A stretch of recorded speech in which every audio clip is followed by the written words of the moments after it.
x সমান -y এবং y সমান -20/x হলে x² প্লাস y² এর মান কত? এখানে 40/x করে দাও, অসুবিধা নেই, যা খুশি বসাও।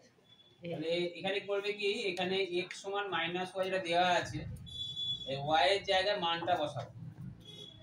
মানটা বসালে কত হবে? -40/x মাইনাস হয় গুণ করলে কি হয়? প্লাস। তাহলে x সমান কত? 40/x। এবার কোনাকুনি গুণ করলে x² সমান কত হলো? 40। বুঝতে পারলে? হ্যাঁ, তাহলে x² যদি 40 হয় তাহলে x² এর মানেই পেয়ে গেছে, তাই না? এবার দেখো এখানে x সমান আছে -y, তাই তো? আমি তো x² এর মান জানি না, তাহলে কি করবে? উভয় দিকে বর্গ করো,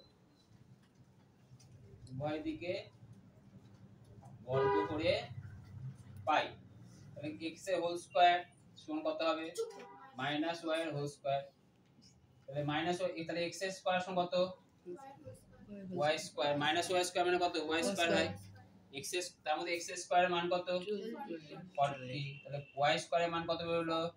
40। অঙ্ক কার মান জানতে চেয়েছে? x square plus y square. x square এর মান কত পেয়েছি? 40। y স্কয়ার মান কত পেয়েছি? 40। উত্তর কত হলো? অঙ্ক শেষ।